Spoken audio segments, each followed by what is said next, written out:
5.1 NCERT math class 10 question 1 का second word problem है। आपको बताना है कि ये वर्ड प्रॉब्लम सिचुएशन में आता है कि नहीं, एपी के सिचुएशन में आता है या नहीं है।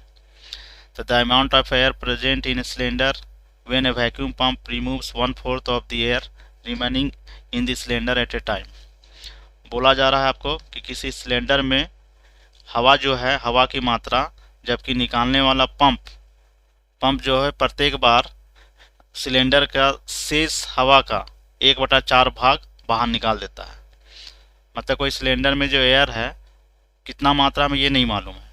सिलेंडर है, जितना हवा है उसमें, जितना उसको पंप से निकालता है उसका 1/4 निकालता है, और फिर जितना बचा फिर उसका 1/4 निकालता है, फिर जितना बचा उसका फिर 1/4 निकालता है। तो देखिए कितना अमाउंट में ये नहीं मालूम है। तो हम मान सकते हैं इसको कि सिलेंडर में क्या है, let the volume of cylinder। देखिए हम 64 लीटर मान लेते हैं। इसके जगह पर 100, 200, 400 कुछ भी मान सकते हैं, क्योंकि यहाँ दिया हुआ नहीं है। हम मान लिए हैं कि इस सिलेंडर में मान लीजिए 64 लीटर है।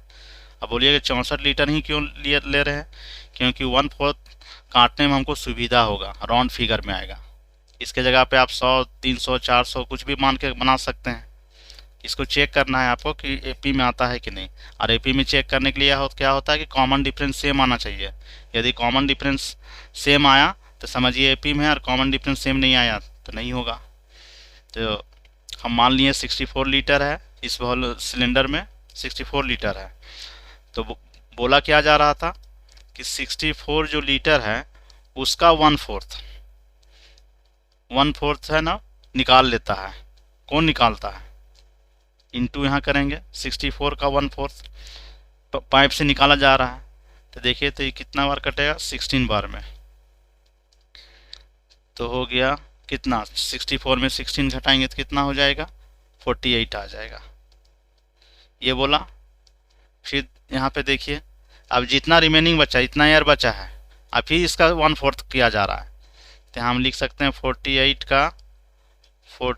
का मतलब ऑफ 1/4। तो फिर इसमें भी काटते हैं, तो ये कटेगा 4 का टेबल में 12 बार में, 12 4 जा 48। तो 48 में 12 1 जा 12, तो 48 का 12 से घटाएंगे तो कितना हो जाएगा, 36 हो जाएगा। फिर देखिए इतना एयर बचा, फिर इसका 1/4, तो 36 में फिर 36 का मतलब ऑफ मतलब इंटू 1/4। 1/4 हमेशा निकाल रहा है। फिर काटिए इसको, कितना बार में कटेगा, 4 9 जा 36, तो 9 1 जा 9 36 में 9 जाएगा तो कितना हो जाएगा, 27। तो देखिए तो ये सीक्वेंस बना रहा है। तो इसी को अच्छा से हम लोग यहाँ लिख लेते हैं। पहला क्या था यहाँ पे 64, तो 64 बना, फिर क्या है 48, तो 48 लिखेंगे, फिर है 36, फिर है 27, इस तरह बना रहा है।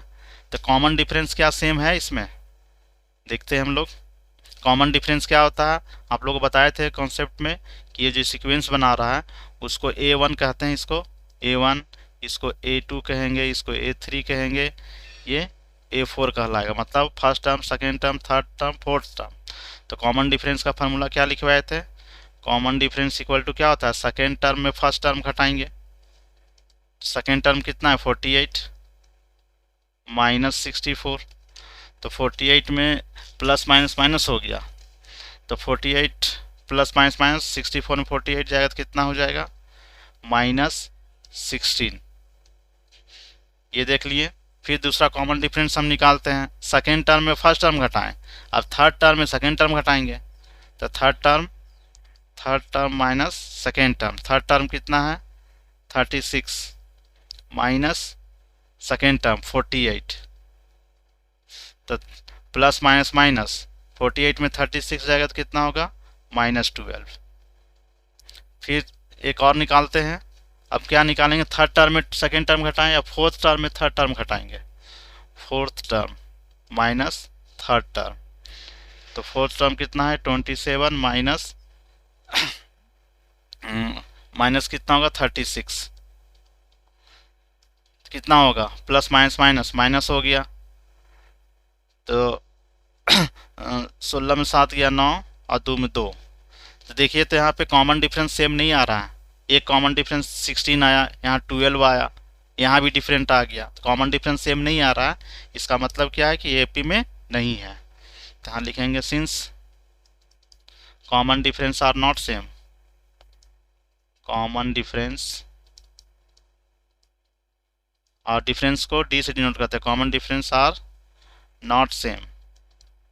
और जब सेम नहीं है तो इसका मतलब है कि therefore given situation are in AP, given sequence बोलेंगे या सिचुएशन बोलेंगे, given sequence are not in AP, या लिख सकते हैं गिवन सिचुएशन और not in AP. Like share comment and subscribe जरूर करें। Thanks for watching.